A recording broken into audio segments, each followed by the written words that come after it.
नमस्ते साथियों। जैसा कि आपको पता होगा, कल अपनी पहली क्लास थी तो और अपनी पॉलिटी भारतीय संविधान एवं राज्य व्यवस्था की क्लास चल रही है अपने। तो जैसा कि आपको पहली क्लास में जाना कि संविधान के बारे में, राज्य व्यवस्था क्या होती है, उसकी बेसिक नॉलेज, संविधान क्या होता है, कितने भागों में डिवाइड किया गया है वो। और आज आपकी सेकंड क्लास है तो अपन इसमें जानेंगे कि दोस्तों कि सेकंड क्लास में संविधान का निर्माण कैसे हुआ। तो आपको पता होगा कि संविधान का निर्माण संविधान सभा के द्वारा किया गया था। तो आपको कभी भी दिक्कत हो, मतलब कभी कभी ऐसा होता है कि बी आर अम्बेडकर का देवा रखा होता है ऑप्शन में, प्रीलिम्स में कभी पूछ लेता है, और कभी संविधान सभा आता है। मतलब कि आप उसमें हमेशा आपको संविधान सभा करना है, क्योंकि संविधान का निर्माण संविधान सभा के द्वारा किया गया था, ना कि भीमराव अम्बेडकर के द्वारा। तो आज का टॉपिक है संविधान का निर्माण और संविधान सभा। तो इसमें जो भी अपने को पढ़ना है वो है, एक तो अपन पृष्ठभूमि पढ़ेंगे इसकी, संविधान सभा की पृष्ठभूमि क्या है, एक संविधान सभा का गठन कैसे किया गया, और संविधान सभा की क्या क्या कार्य प्रणाली है, संविधान सभा की क्या कौन कौन समितियाँ थी, कौन समितियाँ निर्माण किया गया, संविधान सभा की कार्य और भूमिका क्या थी इसकी, इसमें प्रवर्तन क्या किए गए, इसमें चुनौतियाँ, इसके सामने क्या क्या चुनौतियाँ थी, फिर उसका समाधान कैसे किया गया, क्या आलोचना या कमियाँ, क्या दोष थे, उनका कैसे खंडन किया गया, और फिर लास्ट में अपन जानेंगे अपना मत या निष्कर्ष जानेंगे दोस्तों। तो किसी आपको पता हो कि किसी भी देश में संविधान का निर्माण का कार्य लोगों की एक प्रतिनिधि सभा या संस्था द्वारा किया जाता है, जो कि न केवल संविधान निर्माण का कार्य करती है अपितु उसके विविध उद्देश्यों, पक्षों एवं पर विचार विमर्श करती है तथा संविधान का निर्माण कर उसे स्वीकार करती है। इसी संस्था को संविधान सभा की संज्ञा दी जाती है कि संविधान का निर्माण एक प्रतिनिधि संस्था करती है, एक सीमित लोग करते हैं, जो कि लोगों द्वारा चुनी जाती है। उस संस्था फिर उस संविधान के निर्माण का कार्य, उस पक्षों उद्देश्यों पर विचार विमर्श करके उसका संविधान का निर्माण करती है, फिर उसके खुद अंगीकृत करके उसको स्वीकार करने का कार्य करती है। तो जैसा कि आपको पता होगा कि मैं दृष्टि क्लास नोट्स के आधार पर इनको बनाता हूँ, तो आप अपने ये इसका स्क्रीनशॉट लेके अपने साथ के साथ आप नोट्स बना सकते हो। और आपने कल की फर्स्ट क्लास देख ली होगी, तो उसमें मतलब कि आपको कंसेप्ट क्लियर हो जाएगी कि संविधान क्या, राज्य व्यवस्था क्या है। तो देखिए, भारत में संविधान निर्माण की मांग यहाँ के स्वतंत्रता आंदोलन के साथ जुड़ी हुई थी। तो भारतीय संविधान निर्माण का कार्य संविधान सभा के द्वारा किया गया है। कि जैसे कि आप पता है कि भारत की संविधान सभा की मांग की संविधान निर्माण की बहुत पुरानी है, कि जो मतलब कि इसकी अपने देखते कि भारत में सर्वप्रथम 1895 में तिलक ने स्वराज विधेयक के माध्यम से संविधान की मांग की थी। कि 1895 में वो तिलक ने स्वराज विधेयक के माध्यम से संविधान सभा की संविधान अपने भाई एक संविधान होना चाहिए भारत का भी, उसकी मांग कर दी थी। परंतु 1919 के भारत शासन अधिनियम में ब्रिटिश शासन के द्वारा यह निर्धारित किया गया है कि भारतीयों के संविधान का निर्माण का कार्य ब्रिटिश संसद के द्वारा किया जाए। तो 1919 का, जैसे आपको पता होगा कि मॉन्टेग्यू चेम्सफोर्ड सुधार अधिनियम के नाम से जाना जाता है, भारत शासन अधिनियम 1919 का, जो ब्रिटिश शासन के द्वारा आता था। तो उसमें यह निर्धारण किया गया कि संविधान का निर्माण एक ब्रिटिश संसद के द्वारा किया जाएगा, ना कि संविधान सभा के द्वारा। तो उसके विरोध में 1922 में महात्मा गांधी के द्वारा इसका विरोध करते हुए यह मांग की गई कि भारत के संविधान का निर्माण कार्य भारतीयों की इच्छा के अनुसार किया जाएगा। महात्मा गांधी ने इसका विरोध किया और उन्होंने कहा कि संविधान निर्माण भारतीयों की इच्छा के अनुसार किया जाएगा, अर्थात गांधी जी के अनुसार किसी भी विदेशी सत्ता के द्वारा सौंपे गए संविधान भारतवासी स्वीकार नहीं करेंगे तथा भारतीय अपने संविधान का निर्माण स्वयं करेंगे। अर्थात उनके द्वारा कहा गया है कि किसी और के द्वारा बनाए गए संविधान को भारत कैसे अपना सकता है संविधान के लोग। संविधान सभा के विचार की अप्रत्यक्ष अभिव्यक्ति सर्वप्रथम महात्मा गांधी के विचारों में होती है। तो आपको पता है 1922 में महात्मा गांधी के विचारों में अप्रत्यक्ष की सर्वप्रथम ये संविधान सभा का विचार है, जो उनके विचारों में दिखता है। संविधान सभा, पहले संविधान का वर्ड 1895 में तिलक के स्वराज विधेयक दिखाया गया, और ये 1922 महात्मा गांधी के द्वारा दिखा गया विचार। तो 1928 में मोतीलाल नेहरू के द्वारा नेहरू रिपोर्ट के माध्यम से सर्वप्रथम भारत का संविधान का निर्माण प्रयत्न किया गया, परंतु उनका यह प्रयत्न असफल हो गया। जिससे कि आपको बता दूं मैं 1928 में आपको नेहरू रिपोर्ट प्रस्तुत हो गई थी, जो कि जवाहरलाल नेहरू द्वारा नहीं, मोतीलाल नेहरू के द्वारा प्रस्तुत रिपोर्ट की गई थी। तो उसमें संविधान का निर्माण का प्रयत्न किया गया। उन्होंने रिपोर्ट प्रस्तुत की संविधान का निर्माण करके, लेकिन वो असफल हो गए, मतलब कि ठीक से नहीं था।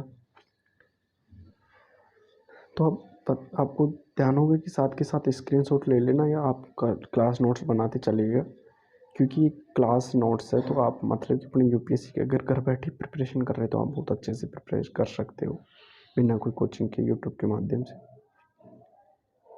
तो ये देख, फिर अगला पॉइंट अपने कि इसको इम्पोर्टेंट है कि 1934 में एम एन रॉय ने औपचारिक रूप से सर्वप्रथम संविधान सभा के माध्यम से संविधान निर्माण की मांग की। 1934 में औपचारिक रूप से, अपने शब्दों में 1934 एम एन रॉय ने औपचारिक रूप से संविधान सभा की मांग कर दी। तो आपको एक चीज़ ध्यान रखनी चाहिए कि स्वराज पार्टी प्रथम ऐसा राजनीतिक दल है जिससे संविधान सभा के माध्यम से संविधान निर्माण की मांग की। कि स्वराज पार्टी है, कभी कभी इसे क्वेश्चन दे देते कांग्रेस पार्टी आ जाती, कांग्रेस राष्ट्रीय कांग्रेस आ जाता है, स्वराज पार्टी। तो आपको स्वराज पार्टी जिसने प्रथम बार संविधान निर्माण की मांग की थी, जिसके द्वारा। तो कांग्रेस कार्य समिति ने यद्यपि 1934 में संविधान सभा के माध्यम से संविधान की मांग की थी, परंतु भारतीय राष्ट्रीय कांग्रेस के द्वारा इसे 1936 के फेजपुर अधिवेशन समिति प्रदान की। कि माना कि 1934 में एक कांग्रेस कार्य समिति होती है, तो उसने मतलब कि मांग कर दी थी, लेकिन राष्ट्रीय कांग्रेस के द्वारा इसे 1936 के फेजपुर अधिवेशन समिति प्रदान की गई। 1938 में जवाहरलाल नेहरू के द्वारा वयस्क मताधिकार के आधार पर संविधान सभा के गठन की मांग की गई। कि 1938 में जवाहरलाल नेहरू कहा कि संविधान सभा का गठन होगा तो वयस्क मताधिकार के आधार पर होगा।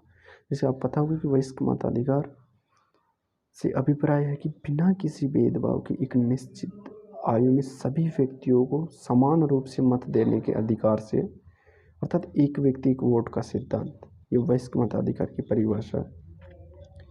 तो भारत में प्रारंभ में मताधिकार की आयु 21 वर्ष निर्धारित की गई थी। जैसे आप पता होगा कि संविधान सभा के द्वारा 21 वर्ष निर्धारित की गई थी संविधान वोट डालने की आयु, परंतु तालकुंडे समिति की सिफारिशों पर 61वें संविधान संशोधन अधिनियम 1989 के माध्यम से इसे घटाकर 18 वर्ष कर दिया गया। तो 61वां संविधान संशोधन जो कि 1989 में किया गया तालकुंडे समिति की सिफारिशों पर, तो उसको 21 वर्ष से घटाकर 18 वर्ष किया गया। तो जैसे कि आप इसका स्क्रीनशॉट ले सकते हैं। आगे चलते हैं अपन।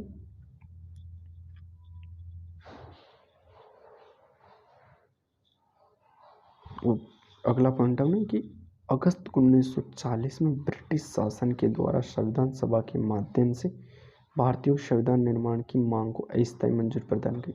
जैसा कि आपको पता है कि सितंबर 1939 को ये द्वितीय विश्व युद्ध शुरू हो गया था, तो उसमें भर्ती के लिए कि ब्रिटिश शासन की सहायता की जाए भारतीयों द्वारा, तो उन्होंने अस्थायी संविधान निर्माण की मांग को अस्थायी मंजूरी प्रदान कर दी। जबकि 1919 में उन्होंने भारत शासन अधिनियम में मना कर दिया था कि भारत का कोई संविधान होगा तो वो ब्रिटिश संविधान द्वारा, ब्रिटिश शासन के द्वारा निर्मित किया जाएगा।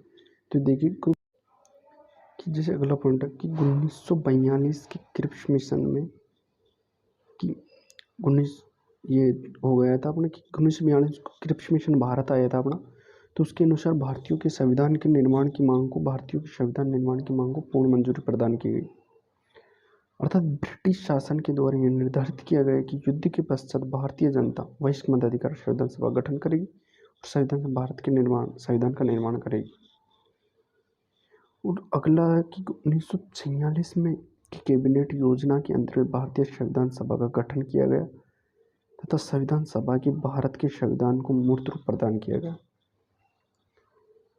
कि 1946 का जो कैबिनेट मिशन योजना थी उसके अंतर्गत भारत के संविधान का निर्माण किया गया और जो संविधान सभा ने भारत के संविधान को मूर्त रूप प्रदान किया। तो कैबिनेट मिशन तथा संविधान सभा, तो आपको पता होना चाहिए कि भारत संविधान सभा का निर्माण कौन से मिशन के अंतर्गत किया गया। तो आपको ये ध्यान होना, कैबिनेट मिशन योजना के अंतर्गत संविधान सभा का निर्माण किया गया, जो कि 24 मार्च 1946 को कैबिनेट मिशन भारत आया था, कि जिसका मुख्य उद्देश्य भारतीयों को शांतिपूर्ण ढंग से सत्ता को हस्तांतरित करना एवं संविधान सभा का गठन करना था।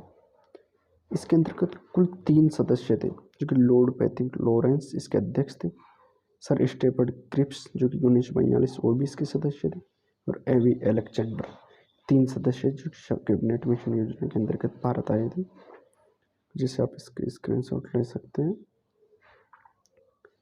कैबिनेट मिशन योजना में अपना अगला पॉइंट है कि कैबिनेट मिशन के द्वारा भारतीय नेताओं से बातचीत कर 16 मई 1946 को संविधान सभा के बारे में निम्न बातें निर्धारित की, कि जो भी अपने भारत के नेता थे उनसे बातचीत किया गया कैबिनेट मिशन के जो ये 3 सदस्य थे, और कुछ डिसाइड की गई कुछ बातें थी, जो कि पहली बात थी कि कैबिनेट मिशन योजना के अनुसार संविधान सभा का गठन भारतीय जनता के द्वारा अप्रत्यक्ष रूप से प्रांतों की विधानसभा के सदस्यों के द्वारा किया जाएगा, अर्थात भारत की जनता वयस्क मताधिकार के आधार पर संविधान सभा के गठन में भागीदारी नहीं करेगी। तो जैसे आपको पता है कि पहले तो क्रिप्स मिशन में वयस्क मताधिकार को अनुमति दे दी गई, लेकिन इसमें मना कर दिया गया।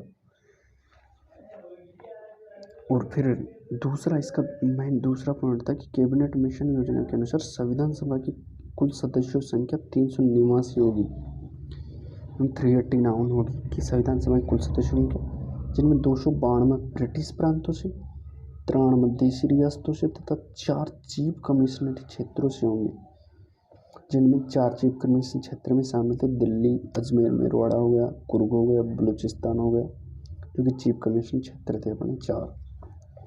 फिर अपना तीसरा पॉइंट इसमें, तो दोस्तों जैसे कि अपना तीसरा पॉइंट था कि कैबिनेट मिशन की 10 लाख की जनसंख्या का प्रतिनिधित्व करेगा, मतलब कि 10 लाख की जनसंख्या पर तथा प्रांतों की जनसंख्या को साधारण, मुस्लिम तथा सिख में विभक्त किया गया, कि 10 लाख की जनसंख्या का एक सदस्य है जो कि उसका प्रतिनिधित्व करेगा। और फिर चौथा पॉइंट था कि किस कैबिनेट मिशन योजना के अनुसार जब तक संविधान सभा के द्वारा किसी भी नए संविधान का निर्माण नहीं कर लिया जाता, तब तक सभी राजनीतिक दलों को, कि जब तक कि कैबिनेट मिशन के अनुसार कि संविधान सभा जो कि अपनी इसके अनुसार गठित होनी थी कि अप्रत्यक्ष निर्वाचन के माध्यम से, तो उसके अनुसार जब तक नए संविधान का निर्माण नहीं कर लिया जाता, तब तक सभी राजनीतिक दलों को मिलकर एक अंतरिम सरकार, इसका आप ये ले लेना मतलब स्क्रीनशॉट, तो सभी राजनीतिक दलों को मिलकर अंतरिम सरकार का गठन किया जाएगा। अंतरिम गठन, जो कि ये अंतरिम सरकार जब तक लागू नहीं हो जाता, संविधान बनकर तैयार नहीं हो जाता, तब तक शासन करने कार्य अंतरिम सरकार के द्वारा किया जाएगा। और इसका 5वां पॉइंट था, कैबिनेट मिशन योजना को संविधान सभा में देशी रियासतों के प्रति वार्तालाप समिति के माध्यम से तय किया जाएगा, कि 2 रियासतों के जो भी सदस्य होंगे प्रतिनिधित्व वार्तालाप समिति के माध्यम से किया जाएगा उनका, तथा उस समिति में संविधान सभा में देशी रियासतों के प्रतिनिधि शामिल होंगे। कि आपको पता थी कि वार्तालाप समिति के द्वारा यह निर्धारित किया गया कि देशी रियासतों में एक प्रतिनिधि होने पर उसे मनोनीत किया जाएगा तथा एक से अधिक होने पर उनका निर्वाचन किया जाएगा। अगर एक हुआ तो उसको मनोनीत कर देंगे, और एक से अधिक हुए तो उसका निर्वाचन कर देंगे। और इसका तो देखिए कि कैबिनेट मिशन योजना के अंतर्गत जुलाई 1946 में संविधान सभा के 296 सदस्यों के लिए चुनाव हुए। जुलाई 1946 में कैबिनेट मिशन के अंतर्गत 296 सदस्यों के लिए चुनाव होते हैं, जिसमें भारतीय राष्ट्रीय कांग्रेस की 308 सीटें, मुस्लिम लीग से को मात्र 73 सीटें मिली मुस्लिम लीग को, तथा अन्य को 15 सीटें प्राप्त हुई। परिणाम स्वरूप मुस्लिम लीग ने संविधान सभा के बहिष्कार का निर्णय लिया। तो आपको पता होगा कि संविधान 73 सीटें जब मुस्लिम लीग को मिली, और राजस्थान कांग्रेस को, ये राष्ट्रीय कांग्रेस को 208 सीटें प्राप्त हुई, तो उसने मतलब संविधान, ये मुस्लिम लीग ने बहिष्कार कर दिया संविधान सभा की, कि हम शामिल नहीं होंगे उसमें। तो 26 नवंबर 1949 को संविधान सभा के द्वारा भारत के संविधान का निर्माण किया गया, तथा इस दिन संविधान सभा के 284 सदस्यों ने भारतीय संविधान पर हस्ताक्षर किए, जो कि बहुत इम्पोर्टेंट है। हमेशा क्वेश्चन पूछा जाता है कि लास्ट में जब संविधान को निर्माण किया गया तो उसमें लास्ट में एक हस्ताक्षर करने के वाले सदस्यों की संख्या कितनी थी। तो आप इसका स्क्रीनशॉट ले लेना। तो अब अगला पॉइंट अपने संविधान सभा की कार्यप्रणाली कि उसकी क्या कार्यप्रणाली थी, क्या थी, कौन सी बैठक क्या हुई, शामिल हुई। तो संविधान सभा के द्वारा अपनी समस्त कार्यप्रणाली का संपादन 12 अधिवेशन तथा 167 बैठकों से संपन्न किया गया। तो आपने कभी देखा होगा कि 11 अधिवेशन आते हैं तो उसमें 166 बैठकें दी जाती है एनसीईआरटी में। तो इसमें टोटल एक अधिवेशन लास्ट की बैठक जो कि अपनी 24 जनवरी 1950 गठित की गई थी, तो उसको मिलाकर 167 बैठकें अपनी होती है। तो इसकी प्रथम बैठक थी वो 9 दिसंबर 1946 को गठित करी, जो कि आमतौर पर क्वेश्चन किया जाता है, हमेशा कोई भी क्वेश्चन एग्जाम किया जा सकता है। इस दिन फ्रांस की तरफ संविधान सभा के वरिष्ठतम सदस्य डॉक्टर सच्चिदानंद सिन्हा को संविधान सभा के अस्थायी सभापति के रूप में निर्वाचित किया गया। और ये डॉक्टर सच्चिदानंद सिन्हा वाला क्वेश्चन हमेशा पूछा जाता है कि अस्थायी अध्यक्ष कौन थे। प्रथम बैठक में संविधान सभा के अस्थायी अध्यक्ष का नाम कौन था, तो उसका नाम डॉक्टर सच्चिदानंद सिन्हा। सभापति में कंफ्यूज होती है कि सभापति और अध्यक्ष वो एक ही चीज़ होती है। जिनके नाम का प्रस्ताव आचार्य कृपलानी ने रखा था, जो कि आचार्य कृपलानी कांग्रेस के वरिष्ठतम नेता अध्यक्ष थे उसके। और फ्रैंक एंथनी को संविधान सभा के उपसभापति के रूप में मनोनीत किया गया।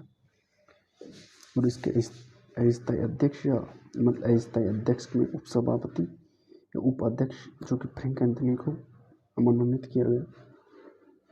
और फिर संविधान सभा की प्रथम बैठक में केवल 207 लोग सदस्य उपस्थित। आपने कभी कभी 211 पढ़ा होगा, लेकिन 4 सदस्य फिर उसमें बाहर वापस हो गए थे, तो 207 बचे थे लास्ट।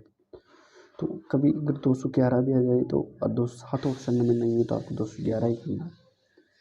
और प्रथम बैठक में 10 महिलाओं के द्वारा भागीदारी की गई। यदि संविधान सभा में कुल महिलाओं की संख्या 15 थी।